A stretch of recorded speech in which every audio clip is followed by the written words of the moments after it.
We are live on the Death Curse Club YouTube channel and Facebook, hopefully. I don't know. Maybe we are. Possibly. Wait, I just got a notification that we're live. That's what we're doing. On today's episode of the Death Curse Club live, we are going to talk The Conjuring Last Rites. We're going to talk the box office. We're going to talk our feelings about the movie and talk about, as a franchise, where it should stand. Jim's going to join me. He could have one set of feelings. I'm here, and I can have my feelings. So find out where we all stand and where you stand with that. Wednesday dropped last Wednesday, the final 4 episodes of Season 2. Season 2 is complete. And now we can give our overall thoughts on the season. I'd like to have a kind of spoiler discussion maybe next week or something, have Brooke on because she watched with me. And she has her own thoughts as I have mine. And we should give those thoughts, those spoilery-rific thoughts. But today, non-spoilery and stuff like that. All right, trailers have come out. 3 trailers that we're going to talk about. Black Phone 2, Dust Bunny, and then a third one, which I thought was a horror movie, but completely is not a horror movie. Find out what that is in a bit. I went to Hollow Scream. I'll give my thoughts on Hollow Scream. A lot's going down on this show. A lot. And you should be here. I might even, you know what? That's how we'll wrap the show too. I'm going to read some fantastic comments from one of our videos that are just going insane. Oh my God. We're going insane. We're going viral. Find out more on that by the end of the show. This is the Death Curse Club Live. Let's get it poppin'! Never come back again. It's got a death curse. It's got a death curse. Drop.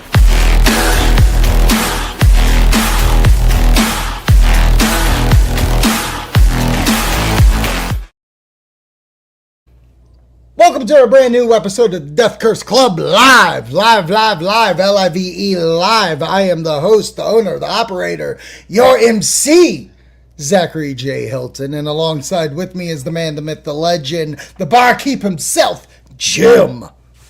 I've never seen that. I've never seen anyone drive their garbage down to the street and bang the hell out of it with a stick. I've never seen that. The Burbs. Yeah. Yes! You know what? I was already planning a rebuttal for you today, just like as you've been planning these. I had a rebuttal ready of like, why can't you just do simple ones that I know? Like we're going to talk The Conjuring. Why couldn't you do The Exorcist? You know what I mean? Why couldn't you say your mother sews socks in hell? You know what I mean? Stuff like that. What's up, man? How you living? Good. We're all here. We're doing stuff. We are doing stuff. And I'll tell you what I've been doing. Before we get into the show, I told you this. I was going to bring it up on the show. I have become a mocktail king. Now, I don't like calling it a mocktail. I think that's a little weird. I don't know why. I'm not a fan of that slogan. But I think I'm going to just start calling my stuff ghost cocktails because the alcohol doesn't exist. You know what I mean? So I make ghost cocktails, and I've made a couple this weekend that just blew me away. So there's a brand called Ritual. Yep, I have it right here. This is Ritual, and I got the $24 sticker still on it. This is a rum alternative, but first I had a tequila alternative. So, because it's spooky season, your boy has been fiending for some pumpkin stuff. Now, Brooke, she's got some pumpkin beer. She got Ale Works Good stuff. She got this Two Roads Rosemary Spawn. Like, she's going into it. So I'm proud of her. I love it. I love that she's carrying on the mantle for moi, because I do not drink the alcohol anymore. But just out of my own fruition, I was like, you know what? I'm gonna try some stuff. We have pumpkin pie syrup that we have for our coffee, and I'm like, I think that could work in a cocktail drink. Buddy Opalo mine, I did last night, I did the alternative rum, 3 shots of the pumpkin pie, finished it off with tonic water. You'd be like, I drink this all the time if I was a pumpkin drinker. Then what? And I named the other one. The one before I did was the tequila with the pumpkin shots, and then I did a splash of just a little bit of the margarita mix with the rest tonic. But the rim in the spicy rim, call that the Headless Horseman, pal. Oh my God. You're ready to set up your own little outdoor bar. Yeah, pretty much. My And ghost you could bar. also call it Unique Tail because the cock doesn't exist. There it is. Absolutely, my friend. All right, everybody got done talking about their mocktail cocktails, their ghost cocktails, as I like to call it. And we are here to talk movies and theme park haunts and all that stuff. And I think we got to start with this bad Mamma Jammy, right? Oh, no, before we go into what am I doing? This weekend, I even have notes on this. This weekend is the Tidewater Horror Convention. That's right, September 12th, 13th, 14th in Virginia Beach. You can check them out on the internet. You know, they got Instagrams and such. Tidewater Horror Convention. They have special guests. They got celebrity guests. We're talking Danielle Harris. We're talking Scout Taylor Compton. We got practically all the cast from Friday the 13th, Part 5, A New Beginning up there. So many things. Panels galore. And one of those panels that are going on is hosted by your man right here, Zach. I'm hosting a panel, Fog and Fright, a Halloween Horror Nights, and local haunts panel, Saturday, September 13th at 2 p.m. This is at the Tidewater Horror Convention, Holiday Inn, 5655 Greenwich Road, Virginia Beach, Virginia. Check it out. But also, unbeknownst to y'all, but beknownst to me, I thought that was the only panel I was hosting. I am hosting celebrity panels as well. I'm interviewing celebrities. I couldn't believe when I got asked to do this one, especially if you've seen our videos. I'm hosting the actor who plays the fisherman in the latest I Know What You Did Last Summer. I will be up there asking questions about that movie, previous things that he's been a part of. He's a part of the MCU. You know I'm going to talk about the MCU with them. Wasn't he Clown too? I think he is in Clown. I think you're right. Wow. I need to talk to him about that. He was also Eric Bana's stunt double in 2009 Star Trek. If you don't think I'm not going to have questions about Star Trek, you're crazy. It's coming down, okay? But that's happening this weekend, 12th, 13th, 14th, Holiday Inn, Tidewater Horror Convention. Check it out. I'll be there. Come say hi and all that good stuff. All right, let's get into the show, as I was saying. This past weekend, Conjuring Last Rites hit the theater, and boy, oh boy, it's a smash. I mean, record-breaking setting box office. And before we get into our reviews and such like that, I want to talk about that, if you don't mind there, Jimbo. So, domestically, this movie opened up to, I believe, $87 million domestically, and the rough was 100 overseas, which altogether came out to be $187 million at the box office. But per Variety, per bloodydisgusting.com, they have come out to say that globally, this is the biggest horror movie ever released, with a whopping 194 million, beating the previous record holder, which is Warner Brothers' own movie, It, which came out in the 2010s. Brother Jim, biggest horror movie opening of all time here, globally, because domestically, It still holds that. I even think It Chapter 2 holds that. So this is third domestic, number one worldwide. How you feel about these numbers? I mean, good for them. I'm definitely surprised. Uh-huh. I think it being billed as the final one definitely helps draw Right. people in and feel like an event film. And I think it does feel, watching it, I mean, we'll get into it, but I think it does feel like an event film so in some ways watching it. Oh yeah, no, it's 100% an event film. And when I got to see this, oh my god, I think I'm saving the story for talking with Brooke and Zach on our Patreon. I'll just give you a little glimpse here. I had the most absolute worst theater experience from the moment we sat down, which is at the last ad before previews start, Mm. all the way to almost to when the title card shows up. Hmm. And I couldn't take it anymore. I left and complained to a manager and had them switch our theater Nice.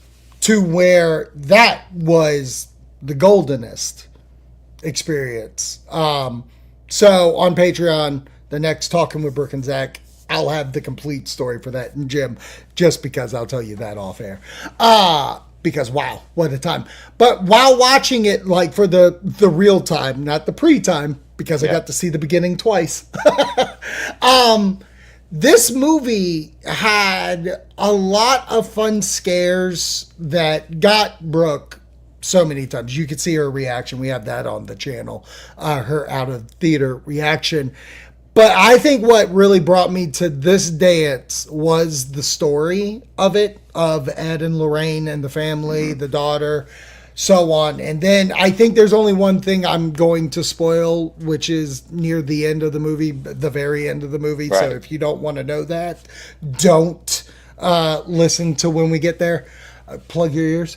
But going back to the box office real quick, the takeaway I have of this, because this summer was rocking Weapons. Like Weapons was the winner for horror in my eyes. Together came out. I was a fan of Together, but it obviously wouldn't do the same business as something like Weapons. But even before that, in May, we got Final Destination Bloodlines, which did do supremely well. Once again, a Warner Brothers feature.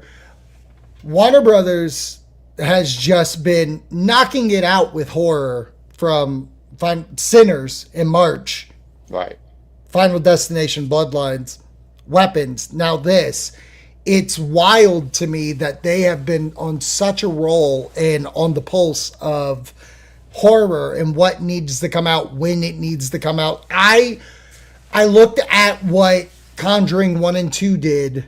The first movie did $40 million opening weekend, $41 million opening weekend on a $20 million budget. The second one on a $40 million budget made $40 million, so only down $1 million from its opening. And then The Devil Made Me Do It. We can't really play with those numbers because I believe it was a day and date release Yeah, I think so. on HBO Max with theater. But even so, it made $200 million worldwide, I think, on a $40 million budget itself. This movie made the entirety of that third movie's run opening weekend. And I think it has potential to have legs. I think it has potential to, I think overall the franchise has made, each of them have made like 300 million plus worldwide. With the overseas outing, I think there's a chance this one does 350 to 400. And for this franchise, which is like 9 movies, we have 3 Annabelle movies, 2 Nuns, Partridge in a Pear Tree. I believe they count the La Llorona, and then one more movie that I know of. But like, we have to put this franchise down as possibly one of the greatest franchises in history from a money standpoint alone. Would you agree? Yeah, one of the things that's going forward, if you're going to look at it that way, is the fact that even though it is a franchise as a whole, a lot of the Annabelle and the Nuns, even though they're connected, they are treated as kind of spin-offs. Right. So it's not just feeling like, oh, it's just another sequel. We're not getting Conjuring Part 9. Right. They feel like their own movies, their own things, even though there is that connection, which also brings in a fan base already established. True. So it's a good little thing that they have going. Mm-hmm. Even though this is the last Conjuring or its last story for the Warrens, we could still get more movies in this universe easily. Yeah, I think they're playing it sneaky. While watching this, I do think there are two characters. Again, I don't want to get heavy into the spoilers. There's two characters that we can make a fictionalized story around. And I'm not against it. I think you continue with the Conjuring universe name. And, I love Ed and Lorraine. And I guess this will be my review, my non-spoiler review for The Conjuring Last Rites. I think this movie has enough scares and good plot points to feel like a demon-esque Exorcist movie. But what brings me to the dance is that Ed and Lorraine story that I feel in the first movie you didn't get a lot of that because they were focused on the other family. Mm-hmm. The ghost stories family. And for me coming into this, it's them. It's Patrick Wilson and is it Vera? Yeah, Vera Farmiga. Yeah. It's their chemistry, their bond, them playing these characters because it is the fourth one of this, but they were in Annabelle movies. I never felt like they've mailed in a performance. And I wanted to watch this goodbye in theater. And Brooke, where I have seen Together in theater, Weapons in theater, we both watched Final Destination at home. But like, I told her, I was like, this is the movie I choose that you have to go to theater to see it. Because not only have we seen the previous in theaters, I knew it would get that reaction. And throughout it, she got that reaction. So my feeling is I think this is worth seeing in theater, even outside of the support theater. I think this is worth theater for the scares that you will get. They're not the best of the franchise. I would actually say this is the most tamed of demon looks and scares, but they still hit. You know what I mean? It felt like a greatest hits. Sure. And done well, in my opinion. Yeah, the scares are good. It's not the scary it's not the scariest of the franchise or of the Conjuring movies by any means, not even close. Yeah. Yeah. If jump scares get you, then yes, this movie is gonna get you because there is a lot of jump scares. It doesn't have that. For me, when we talked about you'd asked me what was your favorite, supernatural whatever movie, and I had said the first Conjuring because there is a building tension, there's an atmosphere there, and it keeps on coming and it keeps on going. And as somebody who's fairly immune to that kind of stuff, it's a movie that I actually did feel somewhat. So that's what I like. So when we were talking also about comedy being in horror, and you'd said that we need comedy because it breaks the tension. I don't want my tension broken. Leave it alone. Let the tension build. So for me, this the back and forth storytelling broke that tension a little for me. So that's why I didn't feel this to be a scary movie, unless like I said, jump scares get you. But the storytelling that they do is great. Right. Especially I enjoyed watching both sides, but specifically the Warren side. Yes, no, and that's what I was going to say is that I feel because there is a family that is front and center that we need to get to know. And like I said, the first time in The Conjuring, I feel like we spent a lot of time with that family to build up that relationship. In this one, it is less. This movie's 2 hours and 15 minutes. And I would say it's pretty much split between the two. Maybe a little more so on the Warrens, which is fine because again, I'm coming for that. But I was entranced in all the stories. I didn't feel there was a tension breaker in this besides the Warrens' outside family things that are happening. Right. That's what I mean. Yeah. Okay, that's what you're talking about. I can understand where you're coming from with that. The only kind of rebuttal I have of that is if there is a future to this with two characters that I've talked about, I feel like I would rather you introduce and get that done here so we can move on in the future. Right. That being said, I understand where you're coming from. Yeah. Again, if you're not like me, who's like a borderline sociopath and immune to all this kind of stuff, you might act. If you're more like Brooke, you're going to watch it. You are going to jump. You are going to be, right. You're startled because there are a lot of jump scares in this movie. Right. Oh, yeah. 100%. 100%. So the last thing I want to talk about, and you would say see in theater, yeah? Yeah. Okay.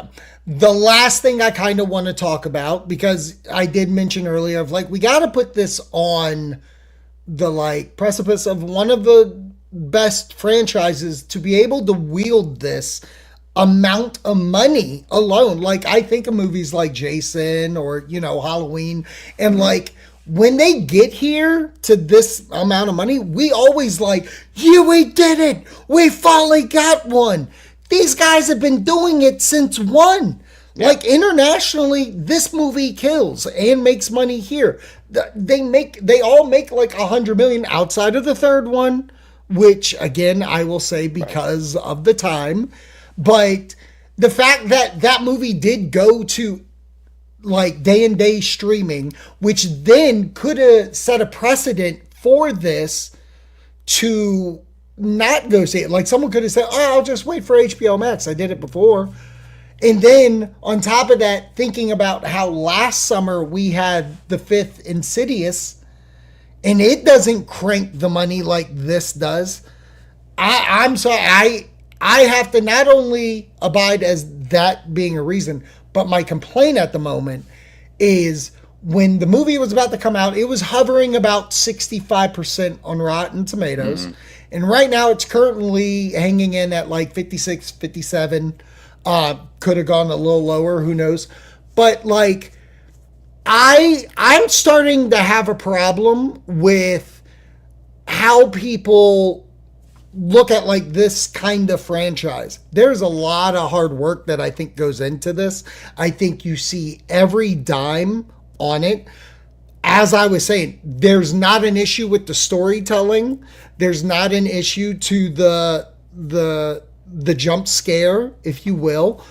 I think it's worth the warrants to see. And there is a certain reviewer that I watch that went to go see Weapons. And the way they tell the story, and you'll dig on my feelings on this, I think. He loved Weapons.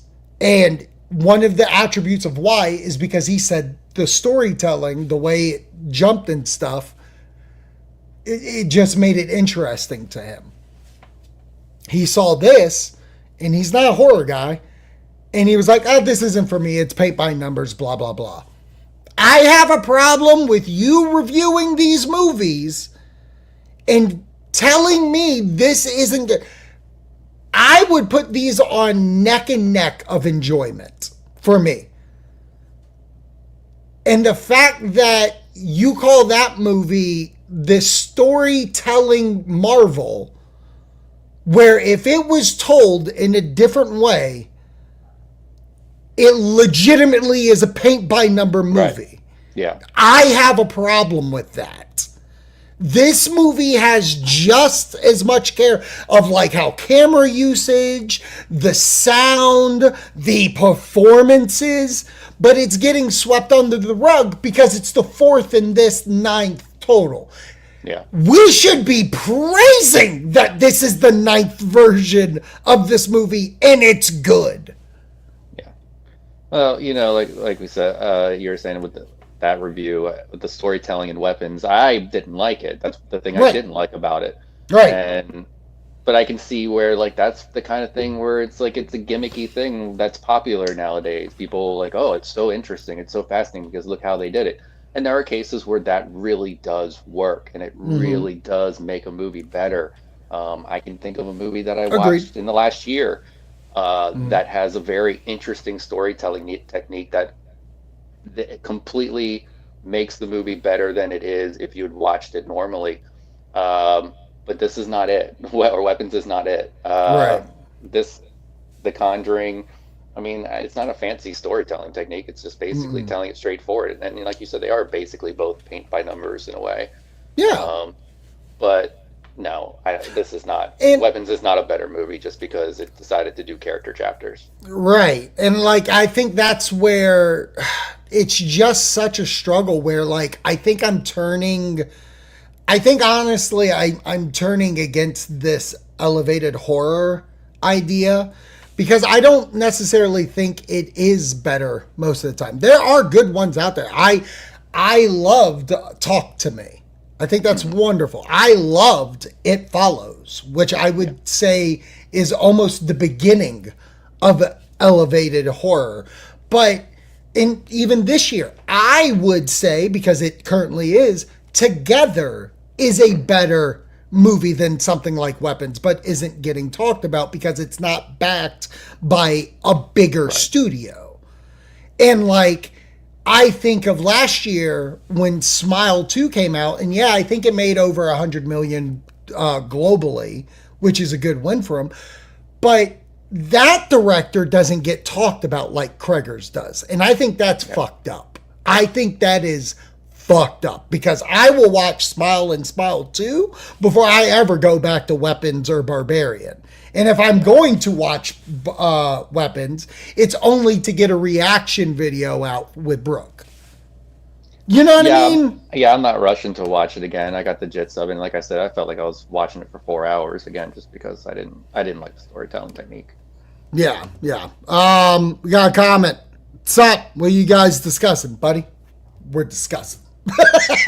We're out here discussing the world. No, we're just talking about how we feel the horror aspect. I would say it's mainstream. Would you say it's mainstream? Which part? The fact that mainstream horror has a difficult stance to impress, even though I would say something, like I said, Weapons and Conjuring Last Rites, I would say are neck to neck enjoyment for me. Yeah. Well, when you're looking at Rotten Tomatoes, you're looking at the tomato score. You're looking at kind of the critic side, right. And the critic side are always going to look down on sequels. They're always going to have trouble like overcoming that sequelitis. They're going to say, "Oh, well, it's nothing new. It's nothing groundbreaking," so they automatically mark down. I don't know what the audience score is. I'm assuming that's what you're looking at. So the audience score for Conjuring Last Rites is 79, which I think is pretty. I mean, practically 80%. Right. And I feel like that's a good score, and I feel like it that's is. More it's accurate score for the movie. Weapons has a 85. Audience? Out of here. Yeah, audience score. Out of here. But again, and I say this, internet, come after me. If I lose people, if I get whatever, because trust me, I've already felt the burn from the internet already. But here's the deal. Just because they did the chapter thing, like Jim said, doesn't make it a smart movie. Right. You know what I mean? Like, I don't find what they did. I found like I was hoodwinked because I kept waiting in that theater of like, what's the secret? Bitch, I'm watching fucking Angelica Houston's Witches. Like I think if those chapters had more of a follow through or something, that connectivity, like I felt like if there was a reason why I was watching these people for as long as I was, right, then I would have said, okay, there's a reason to do this. But I felt like I was watching these people for 20 minutes apiece, and for the most part, it led to nothing, and it really didn't lead anything. Right. No, it's very fair. It's hard to digest this because they're not too far apart. Though, this is what I'm going to just finally rest on, the hill I die on. Big props to Weapons. Like, it's made 250 worldwide. It's banging, it's clanging, it's getting done. What makes me happy, and kind of my point, is the biggest box office opening ever is a 9th movie in a franchise, not called fucking Marvel, but it's the biggest horror movie opening. 194, almost $200 million worldwide. There's got to be a reason, and I think it's because the yapping on the internet kind of makes a small world feel big, and I think the overgrowing of how many people wanted to see this, because I do think it's Ed and Lorraine's last. Yeah. And you mentioned Marvel, but there's Marvel movies that don't make that money nowadays. Oh yeah, no, are you kidding me? Like, I now thinking of it, I'm trying to. Yeah, I don't think any Marvel movie opened to $200 million globally. I think not if they did, this movie's on par with it and has about $150 million less budget. I mean, maybe I think for the last one, well, Deadpool and Guardians, but those were the last ones. Established. Yeah. Goodbyes. Nothing really in Sony. Right. Oh God, don't even talk about Sony. Let's get into some trailer talk. 3 trailers we're going to talk about. The first one, I actually waited. I didn't watch on the internet. I was thinking about doing a reaction to it, but I was like, ooh, this is going to drop with Conjuring. So I'm going to go watch it there to get the reaction. The Black Phone 2. Second trailer for that. Let me tell you. Not only am I ready for this movie, the movie that I said didn't need a sequel. I was out there saying it. Not only do I need this movie, but go ahead and sign Scott Derrickson up to do Nightmare on Elm Street. Just go ahead and give him the rents. This thing looks great. This thing has the flippy thing where in one world, but then in the real world doing that. I love the kid returning, the boy I saw him in like 3 fucking movie trailers during that. I saw him in this, and then immediately the romantic movie with McKenna Grace. Yeah, that's her boyfriend. Yeah. But not in real life, right? Yeah, real life. They're dating in real life? Yeah, or they were. I'm assuming they still are. But yeah.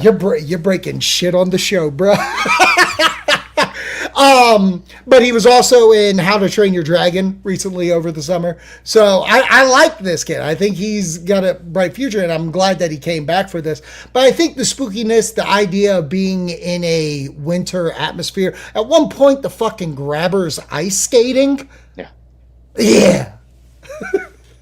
Yeah, Scott Derrickson has established himself as a solid horror director a long time ago, and he's continuing to do so. And I think we even, you talk about the flippy floppy stuff. I mean, we got that back in Doctor Strange. So I mean, he's taking the things he's learned and he's bringing it forward. And yeah, this movie looks like it's going to be a lot of fun. Like you said, I didn't need a part 2 when I finished the first one. Right. We can add this to the year of Stephen King, because the original one was based on a story by Joe Hill, his son. Oh, no way! Yeah, I did not know that. Wow. No, and they're also moving forward. Like it does not feel like let's just cash in. Yeah, like the look of him when he rips off the bottom part of the mask and he's just. I love the idea that now he's like, holy shit, I'm dead. I can do more. And like the slogan said, dead is just a word. Dog, I am into this movie. I never thought I would be so on board for Ethan Hawkinson's. I mean, it's good that they came up with a good idea. And it is kind of a Freddy Krueger-ish thing, but that's fine because it's better than just doing the same thing over again with a new cast. Right, 100%. 100%. Is the movie worth watching? The answer is yes. Whatever we've been talking about. Whatever. Yeah. So yeah. Jess boy. If you're going back to Conjuring Last Rites, I think it's worth watching. If you're talking weapons, yes, I think it's worth watching. If we're talking Black Phone 1, yes, it's worth watching. If we're talking about McKenna Grace and this kid in a romantic movie about 2 lovers that lose their lovers because they were loving on each other, yes, I think you should watch this movie. And now the Black Phone 2. Watch this movie too. Oh my god. All right. So the second trailer we're going to talk about is what's it called? Something Bunny. Dust Bunny. Dust Bunny. This is from Brian Fuller, who's mostly TV. Yeah. Like Brian Fuller, he was the creator of Star Trek Discovery until he left. Is it Pushing Daisies? Pushing Daisies. What are some Hannibal. other Hannibal? Oh, Mads Mikkelsen being in this. Right. So I mean, a very, very heavy TV producer, writer. But his TV director. always had a very strong visual look. Oh, A visual 100%. style. Dude, let me tell you, because the saddest thing in the world was when Star Trek Discovery started. I was excited about him coming on, and he was gone before I even think the show was shooting. Like he produced the first season, I know that, and he had the outline for the entire season. I loved it. It felt like a 10-chapter movie, and that's how I think he's evolved his writing. So this Pushing Daisies was fantastic. It was one of those shows that got killed by a writer's strike years ago. But it was a lot of fun show. I mean, Lee Pace was in that, right? Yeah, Lee Pace. Yeah. Even if you just want to watch the 2 seasons they have, it's still worth it. Right. I should get around to it. I was told by someone to watch it a long time ago, and I never did. But I find Fuller's work interesting, so I'm willing to go back to it.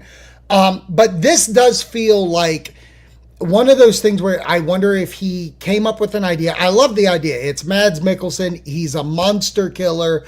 Somebody's trying to kill him.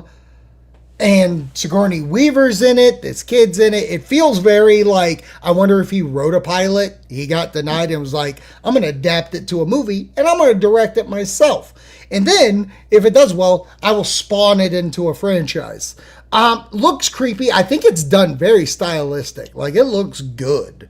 Yeah, I think it looks really good. I don't think it's a horror movie. I think because she says he's a monster killer. Really, I think he's a hitman. And then obviously she's just looking for somebody to kill a monster. Right. It reminds me very much of kind of like Leon meets John Wick. Oh, good call. Good call. Like that's what I got, the vibes I got watching the trailer, but it looks like a lot of fun. Yeah, I'm interested. It comes out in December, so I'm hopeful for a birthday movie because my supposed birthday movie about the trailer we're going to talk about next is coming then. But really quickly, Jash Boy came back in. What's your best top 3 Netflix series? I'm looking for something good to watch. Series on Netflix, and do you want to just narrow it to horror? I mean, the stereotypical answer would be Stranger Things is, for me, one that I would watch. But what other Netflix? I mean, Slasher's not up there anymore, is it? No, Slashers I don't think is on Netflix. There's a show, it was a French show. I want to say it was Marianne. It's only 1 season. Really good.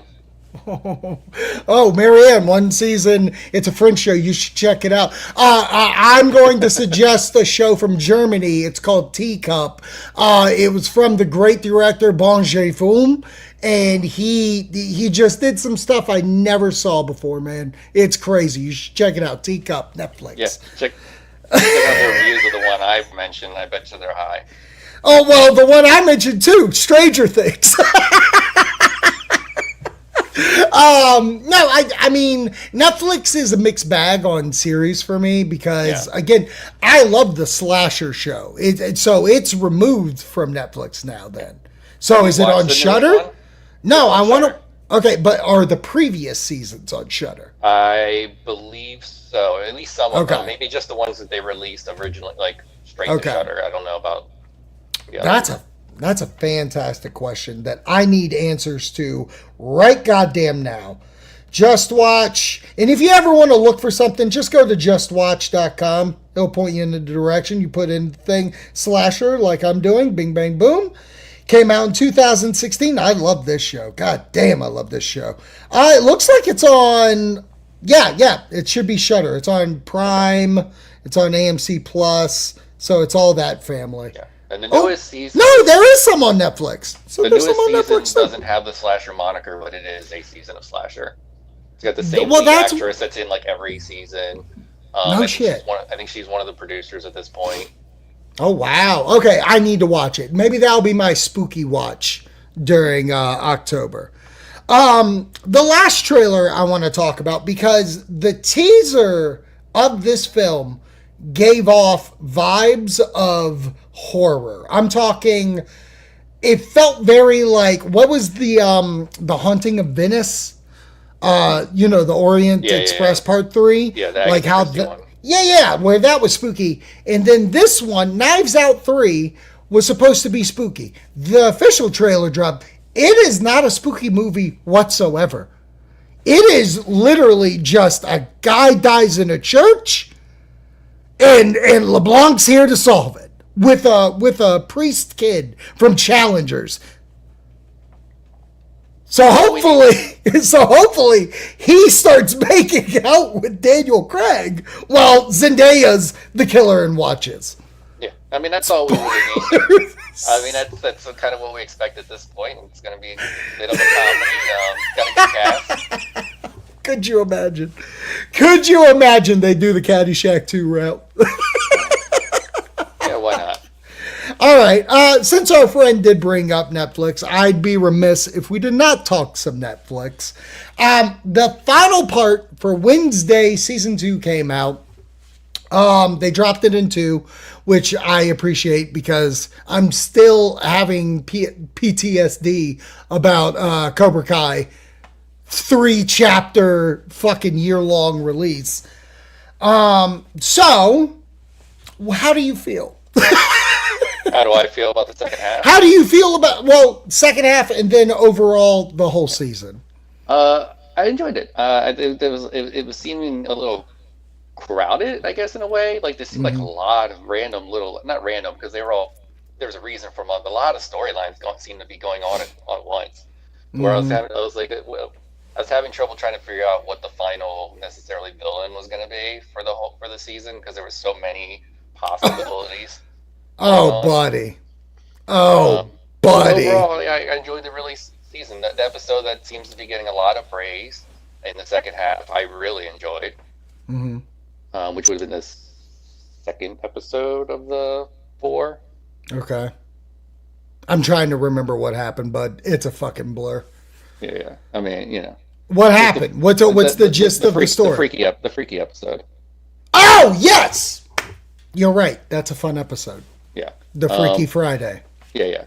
Okay. I just didn't know how much you were wanted to go. Oh no, we can just do basic fucking. Okay, it's fine. It's fine. Yeah. So as long as we don't spoil the finale. No, cool. No. I thought both actresses did a really good job with that. Yeah. That episode. 100%. But no, we set up a lot of stuff for the next season. We wrapped up what needed to be wrapped up. I had nothing. We teased somebody coming for 10 seconds, but that's okay. Oh, again. Okay. I narrowed it down to a percentage. I like 35% of this season. Interesting. Really I like 30, and this is what. But watch this. This is what's going to be the most fresh. It's a frustrating season because 35% of this show felt like season 1, like the mystery, the figuring it out and stuff. The redundancy of the season with tackling on plot points that obviously didn't matter so much that they get wrapped up in the episode before the finale. And from out of nowhere, mind you. Like, we're giving people time, and yeah, this guy seems like a dickbag, or maybe he's not, whatever, and then all of a sudden, by the way, I'm a dickbag, and we're going to wrap this up super fucking fast, same episode.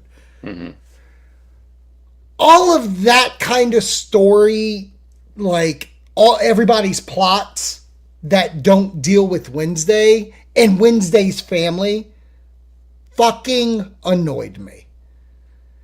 This, I don't know how you did it. You went fucking full Riverdale, and you never go full Riverdale. Because Riverdale 1 and 2 are fun, dumb teen comedy shows, which I felt this season 1 of Wednesday felt like, let's do Supernatural and Riverdale had a baby. Mm-hmm. And then this one just felt, we're season 4 of Riverdale, where none of this makes sense. Why is this happening? We're dragging on when we don't need to. It's an 8-episode fucking series that took... Only reason why I finished it is because Brooke made me. I was A-okay not finishing. I enjoyed it. This being said, it's not a cardinal sin, obviously, but the last 3 minutes of the show, of the series, sets up season 3, which that was kind of what bothers me is when you got me interested in 3, I guess that's all this season needed to do. I guess. And then coming in with the promotion of like, you know, Lady Gaga is in the show, and I think she's used well for what she's done. She's even got a song that dropped the day, you know, a lot of good cross promotion. The Wendy stuff was fun. And when I sit here and I go, yeah, you should watch it, I wonder if I would have a different reaction if I watched all 8.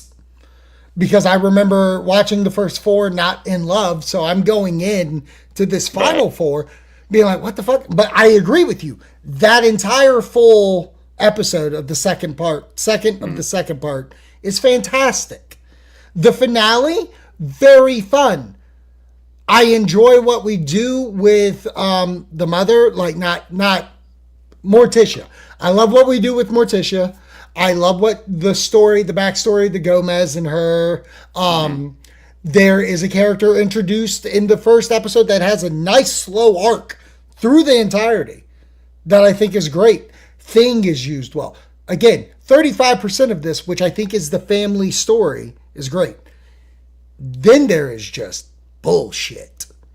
And I am not here for the bullshit. I hope they figure that out. And I will say, I don't think this season is talked about as much as, like, anything. No, but that's kind of, I mean, that happens a lot. I mean, that doesn't happen with everything, but it does happen a lot where the second season doesn't have, like, the hype that the first season had because it's not new anymore. I don't know. For me, I mean, I really enjoyed the characters, so I think that helps pull me through. And I do think it was a little overloaded at times with subplots, but I never felt bored watching those subplots. Okay. We definitely gave the family characters more screen time than they had in the first season, which again is normal. You build on those secondary characters. You give the secondary. This is a normal season, giving the secondary characters more screen time and moving away from just showing them the lead. And as far as the finale wrapping up and setting up season 3, again, if you're talking about a show that's planning on going forward, that's a normal thing. You're always going to set up your next season, and there's a lot of big shows that will wrap up their main story in the penultimate episode and spend the finale just setting up the next season. Very true. This show at least took it all the way to the end. Yes, so but I feel okay. Maybe I'm being too harsh of 35. I'll give you 50. I will give you 50% of the show I liked. And then what you're saying about the characters, the secondary characters, it felt like, holy crap, we did a smash hit. Everybody did good. You did so good, in fact, you're getting a storyline. You're getting a storyline. B-Boy's getting a storyline. And it's like, not everybody needs a storyline. Right. Some people just need to be the guy that goes, hey, Wednesday, and move the fuck on. But again, they cut back some. I feel like, B-Boy, they took his story back a lot. I mean, he had a bigger role in season 1. He's still there, but he didn't have as big a role. Mm-hmm. I didn't really care too much about Pugsley, but I understand why you give him a bigger role. But let me tell you, that kid needs to do some practicing. I gotta tell you, there were some line deliveries at the end. I was like, how did he get the job? Yeah. I was wondering why we kept talking about the cult so much. I mean, I know we talked about it a little bit in season 1. It was mentioned, and I was wondering why. And at least they kind of tied it into this a little bit. Right.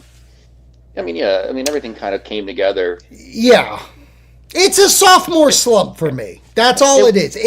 It's the equivalent of Lost season 1 being a banger, and then you get Lost season 2. I think it's a situation where it's that whole soft. It's not some. For me, I think it's more of a thing of where that first season, for a lot of people, they're like, "Oh man, that was great." Now it's a banger. The second season comes out, and you expect it to be the same or feel the same way about it, but it's not new, right? So it's not going to feel the same. When I went at that first season, when they announced this show, I was not excited. Right. I'm not a huge Tim Burton guy. Number one, he's really hit and miss for me. I like Jenna Ortega, but I was over the formula of random, regular citizen helps solve crimes, and that's kind of what it was pitched as. And I was like, I don't like that story thing. I'm over that kind of thing. I don't need to watch somebody solve a crime. So I was actually pleasantly surprised with season 1. Wow. Okay. Okay. I really enjoyed it way more than I thought I would. Right. And I still enjoyed this season. And for me, and you know what though? If you think about it with this season, it's not really that pitch of season 1. It's not a murder mystery solve. Right. It's that for like a cup of coffee, and then becomes this figure out like, why is my family getting this? Who is this person? What is this underground movement? Like, there's a lot of different things. It kind of feels like the best way I could pitch this is like Wednesday Addams is Indiana Jones and Raiders of the Lost Ark, and just going on the ride. But again, when we talk about Black Phone, we don't want to just get repetitive and do the same thing every season, because then it starts to feel like Murder, She Wrote, where it's like, why do people keep dying in the same place? This is getting a little ridiculous. Okay. You can't go with that pitch and also tell me fucking you love season 2 of Poker Face. No, I mean, I felt the same way watching that. Like, I still kind of enjoyed it, but it did lose a little bit of shine. Right. Where I feel like this did lose a little bit of shine. I do think, now, I've said this. Look, I think it's watchable. I think you should watch it, especially if you're into spooky shit. Go for it. It's easy breezy. You're in and out, 8 episodes. What I will say is, the setup for 3, I'm into. I'm interested in the character that we're setting up. It seems like we're going more into the family dynamic, and there's going to be, it's got to be someone big that they're going to cast, because obviously they didn't cast the person yet. But I like the possibility of moving away from just the same setting. Yeah. Into a new setting, and new opportunities and everything. You mentioned Lady Gaga, who showed up for like 10 seconds. Her song gets more screen time than she does. She does. Right, exactly. And that's how I felt. I was just like, boy, we promoted this girl to be in this show like she was... I mean, I get it. A main character. I mean, if you're going to have her in the show, you're going to promote it, because obviously that's your fan... I mean, it's going to be a crossover fan base. It's there. I got Folly Dude. I just thought it was funny that that was it. Okay. Yeah. Though I will say, her second appearance in the show, the biggest scream from Brooke happened. Fucking got her good. It was great. Before we get to the very end, which I want to finish up our Conjuring talk with the spoiler. It's going to be one spoiler thing at the very end, but I saved it for that on purpose. So before we get to that, I went to Busch Gardens, Hollow Scream, Williamsburg, Virginia, opening day, and this was this past Friday. And I have to say this, it's crazy because I've gone so much through my life. You're talking 25 years I've gone to Busch Gardens. And not till I did my old show, Hunter's Podcast, where I was really like cranking how I felt about these things. Overall, if you're looking for a family kind of event, but also just looking for something to give you 4 to 8 hours of spookiness, it's for you. Like, easy peasy, get in there. You might get a couple of jumps at you through the streets and stuff and whatnot. Enjoyable. The houses, I went through 3 houses because a lot of repeats. There's 2 new ones, Werewolves and Bloodstone. Werewolves was located in a rough house last year. I think it was called Monster Manor. And now being Werewolves. There's 2 werewolves in it, Busch Gardens. Why are we naming a house Werewolves when there's only 2? And then the repeating houses, I did Death by Bayou Deathwater Bayou, which was fine. It's a nice in and out, inside outside haunt. And then I did not do Killarney Diner because Killarney I've done so many times. It's my favorite, but like I'm saving it basically because I wanted to get the new ones. This all being said, Bloodshot is a top tier house. Maybe the best Busch Gardens has ever put on because the budget for this thing is out of this world. There is a scene in this that I can't even describe how great it looked. This one room alone looked like something Universal Studios would put together. I was so impressed. And the story of Bloodshot is basically from Dusk Till Dawn. Partly why I loved it. But from Dusk Till Dawn, that kind of like, you don't know what you're getting into, and then it's just vampires, and then there's deeper fucking vampires. Fucking great. This all being said, that's a plus. I am getting the feeling Busch Gardens doesn't care about making a better product. And that's going to be a discussion that I'm going to do on a later video with Brooke that needs to be said and put out there and be done. Because I think they are comfortable in the lulls of King's Dominion going down. And because of that, they don't have to push. They're pushing the bars. Yeah, you can buy your little fucking Bloodshots and your fucking beers and that. Like, they're going to make sure those are up. The amount of people not cast in houses is a shameable. Yeah. And it's been like that for years. Right. I haven't even been there in years. And the last couple times I went, that was the biggest problem I had, was the lack of staffing. And doing my kind of research of this, of like Bloodshot, like I said, they loaded Bloodshot up. Scare actors everywhere, fucking looked great. And you could tell that's where the budget went. That's the problem. I don't know if this is a SeaWorld thing halting them, but I don't like the fact that we're calling this Hollow Scream, and outside of just walking around and getting the atmosphere, it doesn't feel like it is giving me what I need, which is like scare the shit out of me. Would I say go to it if you had like I took Kid Hilton, who's 7 years old, he had a ball. And that's all that really mattered. That's a win. Like, cool, if that's what you're looking for. But for the guy that's solo wanting the haunt to be a fucking cool ass haunt, you're failing. And that's a discussion on another video. Before we let you go, the Conjuring spoilers, if you don't want to hear it, bye. I want these numbers gone, bye. But the very end of this movie, in 3, 2, 1, okay. At the very end of this movie, there's a wedding. And at the wedding, in the audience, are all the fucking people the Warrens have helped from the previous movies. Look, I'm getting goosies right now. I didn't know I was getting an Avengers Endgame style fucking goodbye. And even James Wan in the fucking audience blew me the fuck away to the point of like, I didn't deserve this. That's why I kind of like, I'm being extra pushy for this. They put so much care and thought into this that the kids that were playing kids in those movies are grown up now. The mom from the first movie from Conjuring and the Haunting is here. It's just like, get out of town, man. And then they do a good job of Laura, Ed and Lorraine. Yeah, Lorraine is having like a premonition of what the rest of their future is, and she describes it to them.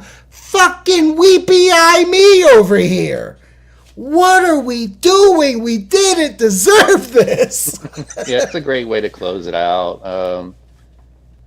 I didn't expect it to all be like that. It plays into that whole event film feel, to be able to go back and say, hey, look, let's bring these people back for an appearance. I mean, we get a lot of little cameos in there. Yeah. Feel. And it was a nice little way.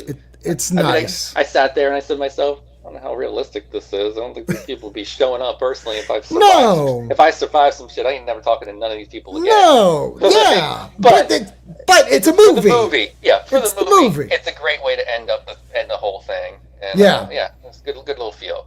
100%. 100%. Yeah, had a good time. That's the show. That's our thoughts on everything. Let me know how you feel in the comments. I know the show's been wonky, like release schedule. We're trying to figure out things because we have reactions that are going out. Oh my God, I forgot to do some of my... You thought the show was over? Really quickly, follow us on Instagram and Threads, Death Curse Club. We have a Patreon, Zach Speakeasy, where you can watch the full versions of our reactions, no editing whatsoever. So if it's a 2-hour movie, 2-hour reaction up there, it's good times. Before I let you leave, I'm gonna let you hear some of these because I'm having a good old time. Currently, we did a reaction to I Know What You Did Last Summer 2025. It has gotten over 1,000 views, which thank you if you are one of the 1,000. But now I need something else. If you have not watched it, go watch that video, like the video, and maybe say something nice. Because some of these comments like this guy's insufferable. Not everything is that funny. I liked the comment and I said back to him, thanks for the engagement. Let's see. Oh no. Oh yeah, there we go. There's the view wall. Let's read another one. Oh, here we go. This is actually my favorite one. From Hype 181. He's a jerk who has a zero sense of humor. Everything is not funny, but justifyingly some things were. The laugh was too forced and obnoxious. It's a real laugh. What else? We got some more. Oh, here we go. The film was made for the fans. Sarah Michelle Gellar's cameo was a welcome surprise. Whatever. Spoilers for the fucking movie. Okay. That's about it. But, one guy said they aren't reboots. Okay, guy. Thanks. So anyways, that's what I'm getting on the internet. There's a couple of more, but those were a couple of my favorite. And other videos have ones like that. But I love that I'm back as the #1 heel on the internet. Okay? Zach Hilton lives, and now he lives in reactions. The heel of reactions, Zach Hilton. He's here, baby. So, on that note, go watch those reactions. Next week, we start the Nightmare on Elm Street series. Plus, we're going to sprinkle in new movies. I know Weapons is coming out. Do you think Dangerous Animals is one that should be? For reaction, no, I suggest Screamboat. Okay, Screamboat. I'll do it. I'll fucking do it. All right. Screamboat's going to be one. A Nightmare on Elm Street series is starting. And until then, we'll catch you later. Have a good one. Thanks for stopping by the Death Curse Club. Bye.